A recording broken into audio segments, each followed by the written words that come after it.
घर के सारे अफराद शादी पर गए हुए थे। मैं और मेरा 16 साला देवर दोनों घर पर अकेले थे। मैं अपने कमरे में सो रही थी कि मेरा देवर दरवाज़ा खटखटाने लगा। मैंने दरवाज़ा खोला तो वो मेरे गले लग गया और मुझे कसकर पकड़कर कहने लगा, भाभी मुझे अकेले सोने से डर लगता है, मुझे अंधेरे से डर लगता है, प्लीज़ मुझे अपने साथ सुला लें। मैंने इस बच्चे समझकर अपने साथ सुला लिया। कुछ देर बाद मेरी आंख खुली तो मेरे तो होश ही उड़ गए, क्योंकि मेरा देवर तो पीछे से। मेरा नाम शाहिस्ता है। शादी के एक माह बाद मेरा शौहर दुबई चला गया। मेरे शौहर की एक बहन और एक भाई था। बहन की शादी हो चुकी थी और देवर 16 साल का लड़का था। मेरे देवर का नाम अरहम था। वो था तो 16 साल का, लेकिन चाल डाल और कद की वजह से बहुत बड़ा लगता था। मैं शाम को उसके कमरे में चली जाती और उसके साथ बातें करती। बहुत जल्द वो मेरे साथ घुल मिल गया। वो मेरे कमरे में भी बेतकल्लफ आ जाया करता था। एक दिन मैं उसके कमरे में गई तो वो टीवी देख रहा था। मुझे देखकर उसने फौरन से चैनल तब्दील कर दिया और थोड़ा घबरा भी गया। मैं जब उसके पास गई तो उसकी रंगत उड़ गई। मुझे कुछ शक सा होने लगा। ना जाने वो टीवी पर क्या देख रहा था जो मुझे देखकर उसने चैनल ही बदल दिया और अब ऐसे देख रहा था जैसे मैंने उससे कोई चोरी पकड़ ली हो। मैंने उससे प्यार से पूछा कि तुम टीवी पर क्या देख रहे थे। मेरे सवाल पर वो थोड़ा सा परेशान हो गया और सर को नफी में हिलाने लगा। कहने लगा कि मैं कुछ भी नहीं, इस वक्त टीवी पर कार्टून चल रहे थे। मैंने कहा जो चैनल तुम देख रहे थे वहां पर लगाओ। उसने अपना ध्यान नीचे कर लिया और वो चैनल लगा दिया जो वो देख रहा था। मैंने वो देखते ही अपनी आंखें बंद कर ली। मैंने गुस्से से अरहम की तरफ देखा। तुम ये देखते हो टीवी पर, बताओ रात को तुम्हारे भाई को। वो मेरे गुस्से से बदहवासा हो गया और डर के मारे सर हिलाने लगा। प्लीज भाभी, भाई से कुछ मत कहिएगा। मैंने कहा तुम इतनी डरावनी मूवी देखते हो, रात को सोते हुए तुम्हें डर नहीं लगता? तो मैं देखकर ही डर गई हूँ। इसने फौरन मुझसे माफी मांगी और कहने लगा आज के बाद वो नहीं देखेगा। जिस पर मैं मुस्कुराने लगी। मुझे उसकी मासूमियत और डर पर प्यार आने लगा। फिर मैंने उसके सर पर प्यार किया और कहा मैं तुम्हारे भाई को नहीं बताऊंगी, तुम्हें डरने की कोई जरूरत नहीं। अब मैं एक खुशहाल जिंदगी गुजार रहे थे, लेकिन मुझे नहीं मालूम था कि यह खुशी सिर्फ आर्जी है और मैं किसी ऐसी मुसीबत में भी पड़ सकती हूँ जिसका तसव्वुर करते हुए हर औरत अपने कानों को हाथ लगाए। चूंकि मेरी नंद की शादी हो चुकी थी, इसलिए मैं अरहम पर ज्यादा तवज्जो देती थी। इसकी पसंद का खाना भी बना देती, इसके छोटे मोटे काम भी कर देती और कभी कभार इसके साथ कोई गेम भी खेल लेती ताकि वो अकेलापन ना महसूस करे। एक दिन अरहम मेरे कमरे में आया। मैंने एक खूबसूरत सा लिबास पहना हुआ था और मेकअप कर रही थी। जब अरहम मेरे कमरे में आया, मुझे तैयार होते हुए गौर से देखने लगा। फिर मेरे मेकअप से एक रेड कलर की लिपस्टिक उठाकर उसने मुझे पकड़ाई और कहने लगा भाभी ये लगाएं, मुझे ये रंग बहुत अच्छा लगता है। मैंने उसके साथ वो लिपस्टिक पकड़ी। मैं उस छोटे से बच्चे का दिल तो नहीं तोड़ना चाहती थी, लेकिन वो तो मुझे देखकर मुस्कुरा रहा था। मेरा चेहरा अपने दोनों हाथों में ले लिया और कहने लगा भाभी आप तो बहुत ही प्यारी लग रही हैं। ये कहकर वो बेसाख्ता मेरे गले लग गया। मैं अचानक से उसके गले लगने से थोड़ा सा घबरा गई। मेरा दिल धक धक करने लगा। मैंने उसे फौरन अपने आप से दूर किया। वो पीछे हटकर मुझे देखने लगा। मैंने उसे गुस्से से देखा। वो कुछ घबरा सा गया। कहने लगा भाभी आप तो मेरी बड़ी बहन जैसी हैं, मुझे आप मेरी बहन जैसी लगती हैं, लेकिन शायद आपको मेरा प्यार करना अच्छा नहीं लगा। उसने सर झुकाकर शर्मिंदगी से कहा और मेरे कमरे से बाहर चला गया।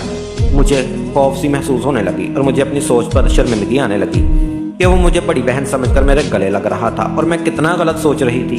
कैसे गुस्से से मैंने उससे खुद से दूर किया और वो अपने कमरे में जाकर मेरे बारे में क्या सोचता होगा। मैं कैसी बदतमीज हूँ। मैंने उसका प्यार का जवाब यूं गुस्से से दिया। ना जाने क्यों, लेकिन मुझे कुछ सी मिंदगी सी होने लगी। इसलिए मैं अरहम के साथ पहले जैसा ही रवैया करने लगी। अब वो पूरा दिन मेरे साथ ही गुजारता, मेरे गले में बिला तकलीफ प्यार से अपना चेहरा मेरे चेहरे के करीब ले आता। मुझे ना जाने क्यों उसका यूं करीब आना बेचैन कर देता। मुझे लगता था कि जैसे कुछ गलत हो जाएगा। मेरे अंदर कोई मुझे ये कहता कि सब कुछ ठीक नहीं है, लेकिन मेरे अंदर का शैतान मुझे ये समझाने लगा कि फिक्र नहीं करो, वो एक छोटा सा बच्चा है, तुमसे प्यार करता है, तुम्हें अपनी बड़ी बहन समझता है, तुम्हें भी ऐसा ही सोचना चाहिए। मैं देखने में काफी सूरत थी, लेकिन मेरा जिस्म बड़ा था। जब वो मेरे साथ खड़ा होता तो वो मुझसे 2-3 इंच बड़ा ही लगता था। जब वो स्कूल से आता तो मैं किचन में खाना बना रही होती। वो अंदर आते ही मुझे पीछे से गले लगा लेता। मुझे इसकी हरकत पर उलझन सी होने लगी। मैं इतनी गर्मी में पसीने से शराबोर खाना बना रही होती और मुझसे पीछे से आकर पकड़ लेता। मैं उसे डांट कर कहती नजर नहीं आ रहा मैं खाना बना रही हूँ, पीछे हट जाओ। जिस पर वो मुझसे कहता आप हर वक्त काम में लगी रहती हैं, कभी तो आराम कर लिया करें। वो मेरी बात बदल लेता और मुझसे गुस्सा करने से रोकता। इसलिए मैं उसकी ऐसी हरकतों पर नाराज होने के बजाय हंस देती थी और उसे कहती कि जब तुम शादी करके अपनी बेगम को लाओगे तो फिर मेरी छुट्टी करवा देना, उससे सारे काम करवाना। जिस पर वो मुझसे कहने लगा भाभी मुझे अपनी जैसी खूबसूरत दुल्हन ला कर देना। मुझे बिल्कुल आप जैसी दुल्हन चाहिए, क्योंकि आप मुझे बहुत प्यारी लगती हैं। ये कहते हुए मेरी आंखों में बड़े गौर से देखा करता और आहिस्ता आहिस्ता मेरी तरफ कदम बढ़ा रहा था। उसकी नज़रें मेरे वजूद पर पड़ रही थी, जिसकी वजह से मैं बेचैन हो रही थी और मेरे वजूद में सनसनी दौड़ने लगी। मेरी कफायत अजीब सी हो गई। मैंने फौरन से अपना दुपट्टा ठीक किया। मुझे उसकी तारीफ करना कुछ अच्छा नहीं लग रहा था। वो मेरे करीब आया और अपने दोनों हाथों से मेरे चेहरे से पसीना साफ करने लगा। मैं डर से पीछे हो गई। वो मुझसे कहने लगा, अगर मेरे हाथ में होता तो मैं कभी आपको एक काम भी ना करने देता, मैं आपको रानी बना कर रखता। मेरी धड़कनें बहुत तेज हो गई। ऐसी तारीफ तो कभी मेरे शौहर ने भी नहीं की थी। फिर अचानक से वो मुझसे दूर हो गया। उसके चेहरे के तासरात बदल गए। फिर वो कहने लगा, भाभी मेरी बहन जैसी हैं, इसलिए मुझे अच्छा नहीं लगता कि आप हर वक्त काम ही करती रहें। आप अपने घर में भी काम करके आई हैं और अब इधर भी जिम्मेदारियां निभा रही हैं, इसलिए मैंने कहा कभी कभी आप रेस्ट भी कर लिया करें। वो बात को बदलने में शायद बहुत तेज था। अपने चेहरे के तासरात भी 1 मिनट में बदल लेता था। अब अरहम की नजरों में उलझ गई थी। मैंने इस बार उससे सख्ती से कहा कि जाओ जाकर अपनी वर्दी बदलो, मैं खाना बना कर लाती हूँ। वो अपने कमरे में गया तो मैंने सुकून का सांस लिया। कुछ दिन तो मैं उसे कतराती रही। एक बार मैंने अपने शौहर से अरहम के बारे में जिक्र किया और उससे कहने लगी कि अरहम अजीब हरकतें करता है, जैसे वो अम्मी के गले लगता है, मेरे भी वैसे ही लग जाता है। मुझे ये सब कुछ बहुत बुरा लगता है। मैंने ये बात अपने शौहर से कही कि वो अपने छोटे भाई को समझाए, लेकिन वो मेरी बात का उल्टा मतलब निकालने लगा। कहने लगा कि तुम हर वक्त गलत ही सोचती हो, मेरा भाई तो बहुत मासूम है, वो तुम्हें बहन की नज़र से देखता है। उन्होंने इस बात को टाल दिया और फिर फोन बंद हो गया। मैं उनकी बात सुनकर हक्का बक्का रह गई और सोचने लगी कि एक ऐसा शौहर है, अपने भाई पर इतना भी यकीन नहीं करना चाहिए। और वो कोई छोटा बच्चा थोड़ी था, भले उसकी उम्र 16 साल थी, लेकिन वो बिल्कुल जवान लगता था। फिर मैं सोचने लगी कि आखिर मैं किससे बात करूं। बज़ाहिर वो मुझे अपनी बहन समझता है, लेकिन उसकी नीयत में क्या है ये तो मैं नहीं जानती थी। उसकी नज़रें और बातें सब बहुत अजीब थी। ये बात तो मेरी माँ और उसके भाई को भी समझनी चाहिए कि भाभी बेशक बहन होती है, लेकिन कुछ लिहाज भी रखा जाता है। एक दिन यही बात मैंने अपनी सास से भी कर दी, तो वो हंसकर कहने लगी, अरे बेटा वो तो तुम्हें अपनी माँ समझता होगा, क्योंकि तुम ही हो इतनी अच्छी। मेरी तो दुआ है कि मेरी दूसरी बहू भी तुम जैसी हो। मेरी सास है तो बात एक अलग ही अंदाज दे दिया। मैं चुप चुप कर रह गई। मेरी बात को किसी ने भी सीरियस ही नहीं लिया। फिर मैंने खुद से फैसला कर लिया कि अब उससे कुछ फासले पर ही रहूंगी। मैंने अरहम के कमरे में जाना छोड़ दिया और उससे ज्यादा बात भी करनी नहीं थी। उससे महसूस हुई एक बार वो मेरे पास आया और कहने लगा, भाभी आपको मेरी कोई बात बुरी लगी है? मैंने कहा नहीं। तो फिर वो मुझसे कहने लगा, फिर आप मुझसे बात क्यों नहीं करती? मैंने कहा बस मसरूफियत ही कुछ बढ़ गई हैं। फिर वो मुझे गौर से देखने लगा और कहने लगा, भाभी आपके गाल पर तिल बहुत अच्छा लगता है, दिल चाहता है इसे देखता रहूं। मैंने उसे प्यार से समझाते हुए कहा, मुझे इतने गौर से मत देखा करो, मैं तुम्हारी बहनों जैसी हूँ। बहनों को तो ना ही कोई इतने गौर से देखता है और ना ही उनके साथ कोई ऐसी बातें करता है। मेरी बात पर वो थोड़ा सा संभल गया और फिर वहां से चला गया। कुछ दिनों बाद मेरी तबीयत थोड़ी सी ठीक हो गई। जब मेरी सास मुझे डॉक्टर के पास ले गई तो पता चला कि मैं उम्मीद से हूँ। इस खबर ने तो मेरे ससुराल में खुशी की लहर ही दौड़ा दी। सब मेरा बहुत ख्याल रखने लगे और मेरी सास फखर से कहने लगी कि मेरा बेटा बस 1 महीने में ही इधर आ रहा है और फिर दुबई चला गया। और देख लो 1 ही महीने में खुदा ने करम कर दिया। डॉक्टर ने मुझे कुछ दिन बेड रेस्ट का मशवरा दिया। अब किचन का सारा काम मेरी सास संभालती। मेरा ज्यादा वक्त अपने कमरे में गुजरता। एक रात मेरी सास किसी शादी पर जाने को तैयार हो रही थी। शादी दूसरे शहर में थी। मुझे सफर से मना किया था और अरहम ना जाने क्यों टेस्ट का बहाना बनाकर घर पर रुक गया। कहने लगा, कल मेरा टेस्ट है, वो नहीं जाएगा। मेरी नंद अम्मी को लेने आई थी। अम्मी ने कहा, तुम घर पर ही रुक जाओ, अपनी भाभी का ख्याल रखना, जैसे ही शादी खत्म होगी हम फौरन लौट आएंगे। मैंने सास की बात मान ली। रात के खाने के बाद मैं अपने कमरे में चली गई और दरवाजे को भी लॉक कर दिया। मुझे नींद आ रही थी। शादी तो शाम को ही खत्म हो गई थी। मेरी सास और नंद वहां से निकलने वाले थे कि काले बादल आ गए और खूब अंधेरा हो गया और ऐसी तूफानी बारिश शुरू हुई कि मेरी सास कहने लगी कि हमारा यहाँ से निकलना मुश्किल है, हम अगली सुबह ही पहुंचेंगे। मेरी सास मुझसे कहने लगी कि अरहम को तेज बारिश और बादलों से बहुत खौफ आता है, वो अकेला डर ना जाए, इसलिए तुम इसे अपने साथ सुला लेना। ये सुनकर मुझे जरा भी अच्छा नहीं लग रहा था। मैं उसे भला क्यों अपने कमरे में सुलाऊं? मैंने कहा,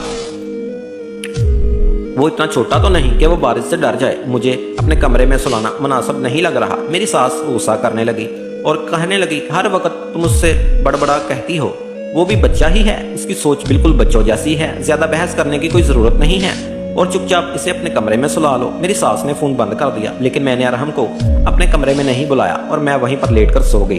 रात ना जाने कौन सा पहर था जब बादल इतनी जोर से गरजा जैसे कहीं पर बिजली गिरी हो और आवाजें इस कदर हैबतनाक थी कि मैं अभी उठकर बैठ गई और उसके साथ ही लाइट भी चली गई। मेरा दरवाजा इस कदर जोर जोर से खटका कि मैं डर के मारे उछलकर रह गई। अंधेरे में मुझे ठीक तरह से नजर भी तो नहीं आ रहा था। मैंने पूछा कि कौन है, जिस पर बाहर से आवाज आई कि मैं अरहम हूँ, भाभी जल्दी से दरवाजा खोले, मुझे डर लग रहा है। मैंने मजबूरी में दरवाजा खोल दिया। मैंने दरवाजा खोला तो उसने हाथ में टार्च पकड़ा हुआ था और बड़ा ही खौफजदा खड़ा था। कहने लगा मुझे बहुत डर लग रहा है। आखिरकार मजबूरी में मुझे उसे अपने कमरे में ही आने देना पड़ा। उसने कमरे का दरवाजा अंदर से बंद करके लॉक कर दिया। कहने लगा मुझे बहुत डर लग रहा है। ये कहकर वो मेरे साथ लग गया। उस वक्त वो बहुत खौफजदा लग रहा था। मैंने उसे अपने बच्चों की तरह तसल्ली दी कि कुछ नहीं होता, मैं हूं ना तुम्हारे पास। आहिस्ता आहिस्ता उसने मुझे बहुत मजबूती से पकड़ लिया। लगा शायद वो खौफ के मारे ऐसा कर रहा है या मुझे अपनी माँ या बहन समझकर ऐसे पकड़ लिया है। लेकिन कुछ पल के बाद उसके हाथ मेरी कमर पर चलने लगे। मुझे करंट सा लगने लग गया। उसकी उंगलियां जैसे हिसाब से मेरे कमर पर चल रही थी। मुझे तो कुछ और ही लग रहा था। मैंने उसे पीछे धकेलने की कोशिश की। यकदम ही लाइट आ गई और बारिश भी थम चुकी थी। अरहम के चेहरे के तासरात मुझे यकसर बदलते हुए लग रहे थे। वो मुझे कहीं से भी खौफ ज्यादा नहीं लग रहा था। मैंने कहा कि जाओ यहाँ से, अब तुम्हें डरने की कोई जरूरत नहीं है। बारिश भी रुक गई है और लाइट भी आ चुकी है। लेकिन वो अजीब सी शैतानी मुस्कुराहट सजाए कहने लगा मेरे अंदर का तूफान तो अभी तक नहीं थमा। एक बार वो थम जाए तो मैं चला जाऊंगा। मैं इसकी बात को सुनकर हक्का बक्का रह गई।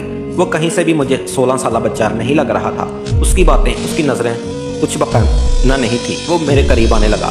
मैंने कहा अरहम तुम किस तरह की बातें कर रहे हो? तुम होश में तो हो? मैं तुम्हें कितनी बार समझाऊं कि मैं तुम्हारी बड़ी बहन हूँ। मेरी बात सुनकर वो हंसने लगा। कहने लगा कौन सी बहन, कैसी बहन? मेरी तो सिर्फ एक ही बहन है जिसकी शादी हो चुकी है। अब तो मुझे शुरू से ही बहुत प्यारी लगती थी। आपके करीब आने के तो मैं बहाने ढूंढता था। इसकी बातें मेरे कानों में यूं पड़ रही थी गोया कोई गर्म पिघलता हुआ शीशा डाल रहा हो। अरहम ने ना जाने सुबह से मेरे बातें कर रहा था। मैंने कहा शर्म नहीं आती तुम्हें? तुम अपनी माँ जैसी भाभी पर नजर रखते हो। मैं चलाकर बोली। वो बेवकूफ होकर मेरे सामने खड़ा हो गया। कहने लगा मैं आपको माँ या बहन समझा ही कब? मैं तो आपसे मोहब्बत करता हूँ और आपसे अजहार भी कर चुका हूँ। आप शायद भूल गई हैं। मैंने खुद से दूर करना चाहा, लेकिन ना जाने उसमें इतनी ताकत कहाँ से आ गई थी कि मुझे अपना उसके आगे बेबस लग रहा था। कुछ मेरी तबीयत भी ठीक नहीं थी। उसने कमरे की बत्ती गुल कर दी और उसके साथ मेरी किस्मत की बत्ती भी गुल हो गई। मेरा कोई एहतजाज, इनकार, रोना, मिन्नत, समाजत कुछ भी मेरे काम ना आया और रात मेरे लिए सया काली रात बन कर आई थी और वो सब कुछ कर गुजरा। सुबह मैं बहुत रो रही थी और हम बड़ी दनाई के साथ मेरे सामने बैठा और कहने लगा अगर आपने कुछ भी किसी को बताने की कोशिश की तो अंजाम की जिम्मेदार आप खुद होंगी। मुझे उसकी शक्ल से भी नफरत होने लगी थी। उस वक्त मैं दौरी और अजियत सह रही थी। एक मेरे पेट में दर्द था, दूसरा मेरी रूह बुरी तरह से घायल हो चुकी थी। मुझे सामने बैठे 16 साल देवर से घिन आ रही थी। मैंने गुस्से से कहा कि दफा हो जाओ मेरी नजरों के सामने से। मैं तुम्हारी हर बात अपने शौहर को बताऊंगी, तुम्हारी माँ को बताऊंगी जो तुम जैसे कमीने बच्चे को समझती है। वो मेरी बात पर जरा भी घबराया। कहने लगा आप शौक से भी पूरा कर लें, आपको लेने के देने ना पड़ जाएं। आप ही झूठी साबित होंगी। मैं इस घर का बेटा हूँ और मुझ पर कोई शख्स नहीं कर सकता। अगर आप अपना घर बचाना चाहती हैं तो अपनी जबान बंद रखिएगा। मैंने नफरत से उसे देखा। वो मेरे कमरे से बाहर चला गया। मेरा दिल चाहा कि मैं किचन से तेजदार चाकू लूं और अरहम की जान ले लूं। बाहर की बेल बजी तो मैंने दर्द के बावजूद भागती हुई बाहर गई। दरवाजा खोला तो सामने मेरी सास और नंद खड़ी थी। मैं अपनी सास के साथ लगकर बिलक बिलक रोने लगी। मेरे पेट का दर्द फटने लगा। मेरी आंखों के सामने अंधेरा छा गया और मैं बेहोशी से गाफिल हो गई। जब मुझे होश आया तो मेरी सास मेरे पास बैठी थी। कहने लगी कि हमने तुम्हें एहतियात करने का कहा था, तुम क्यों सारे घर का काम कर रही थी? खाना तो हम बना कर गए थे। अल्लाह ने बाल बाल तुम्हारे बच्चे को बचाया। अब तुम कभी बिस्तर से मत उठना। शायद ये झूठ भी और हमने बोला था कि मैं पीछे से घर का काम करती रही हूँ। मैंने कहा कि आप लोगों को नहीं पता कि मेरे साथ क्या हुआ। इससे पहले कि मैं कुछ कहती कि मेरे कमरे का दरवाजा खुला और अंदर दाखिल हुआ। वो मेरी बात सुनकर कहने लगा मैं तो समझा था कि भाभी बहुत बहादुर हैं, लेकिन ये तो मुझसे भी ज्यादा डरपोक हैं। ये बारिश से इतना डरी कि मुझे रात भर इन्हें संभालना पड़ा। सब इस बात को नॉर्मल अंदाज से ले रहे थे। मैंने सोचा कि मैं मायके जाकर अपने शौहर को सब कुछ बता दूंगी। जब मैंने शौहर को कॉल की और उन्हें सब कुछ बताया तो वो मुझे गालियां देने लगे। कहने लगे कि तुम मेरे छोटे मासूम भाई को क्या समझ रखा है? अरे वो तो छोटा सा एक बच्चा है, तो ऐसी बातों का इल्म भी नहीं है। तुम्हें शर्म आनी चाहिए इस पर ऐसा इल्जाम लगाते हुए। मैं सब जानता हूँ कि तुम ये सब क्यों कर रही हो। मैं कभी भी इस घर से अलग नहीं होऊंगा। तुम अगर मेरे बच्चे की मां ना बनने वाली होती तो मैं तुम्हें तलाक दे देता। तुम्हें शर्म नहीं आती मेरे भाई पर ऐसा इल्जाम लगाते हुए? उनकी ये बातें सुनकर मेरी रूह छल्ली हो गई। अब मुझे सब कुछ समझ आने लगा। मैं उनके पूरे घर को कैसे संभालती थी, इसलिए वो शायद मेरी इज्जत करते थे। मेरी हैसियत मुझे पर खुल चुकी थी। मेरी अब तो किसी के सारे खिदमत बेमायनी हो चुकी थी। उन्हें मेरी बात पर भरोसा ही नहीं आया था क्योंकि उन्हें अपने भाई पर एतबार था। मैंने अपना सारा सामान बांधा और जाने का फैसला किया। मेरे साथ हर बात से अनजान थी। مجھے یوں بیگ اٹھاتے ہوئے دیکھ کر کہنے لگی، بیٹی تم کہاں جا رہی ہو؟ میں نے کوئی جواب نہیں دیا۔ میں خاموشی سے باہر نکل گئی۔ یہ نہ تو کوئی عام سی میاں بیوی میں ہونے والی لڑائی تھی اور نہ ہی کوئی عام سی بات تھی جسے میں فراموش کر دیتی اور اپنے گھر آ گئی اور ساری حقیقت سے اپنے والدہ کو آگاہ کر دیا، اور وہ مجھ سے کہنے لگی کہ تم پڑھی لکھی نہیں ہو کیا؟ تم جو اس طرح اپنے دیور کو اپنے قریب آنے دیا کرتی تھی، وہ تھا تو تمہارے لیے غیر محرم ہی، تمہیں شروع سے ہی اسے سخت رویہ رکھنا چاہیے تھا، ورنہ یہ بات جو تم مجھے اب بتا رہی ہو پہلے نہ بتاتی۔ میری والدہ یہ سب سن کر بہت آبدیدہ ہوئی، لیکن کیا قصور صرف میرا تھا؟ میں نے تو اپنے شوہر سے بھی بات کی تھی اور اپنی ساس سے بھی، لیکن انہوں نے اس بات کو سنجیدہ ہی نہیں لیا۔ انہیں اپنے بیٹے کو سمجھانا چاہیے تھا کہ دیور بھابی کے بیچ فاصلہ ضروری ہے۔ ایک دن مجھے ایک رانگ نمبر سے کال آئی، میں نے اس کی آواز پہچان لی۔ وہ ارحم تھا، کہنے لگا مجھے معاف کر دیں اور گھر واپس آ جائیں، میں آپ کو آئندہ کبھی پریشان تو نہیں کروں گا۔ مجھے اپنی غلطی کا احساس ہو گیا ہے۔ اصل میں میرے دوست اچھے نہیں تھے، وہ مجھے غلط مووی دکھاتے تھے، اور اس دن جب میں نے آپ چینل بدلتے ہوئے دیکھا تھا، میں ڈرامی مووی نہیں بلکہ ایک غیر اخلاقی فلم دیکھ رہا تھا۔ بس ایسی چیزیں دیکھ کر میں بہک گیا تھا، پلیز مجھے معاف کر دیں۔ میں نے کہا، تم نے جو غلطی کی ہے وہ غلطی نہیں بلکہ گناہ ہے، میں تمہیں کبھی بھی معاف نہیں کر سکتی، اور اس میں تمہارے گھر والوں کا بھی قصور ہے جنہوں نے تم پر نظر نہیں رکھی۔ میں تمہارے بھائی سے طلاق لے لوں گی، اب تم لوگوں کی شکل بھی نہیں دیکھوں گی۔ یہ کہہ کر میں نے فون بند کر دیا۔ میں کبھی بھی اس گھر میں واپس نہیں جا سکتی تھی۔ جو کچھ اس نے میرے ساتھ کیا تھا اس کو اس گھر میں برداشت کر ہی نہیں سکتی تھی، اس لیے میں نے جو فیصلہ کیا تھا میری نظر میں میرے لیے وہی صحیح تھا۔ اب میں اپنی بیٹی کے ساتھ اپنی زندگی میں بہت خوش ہوں۔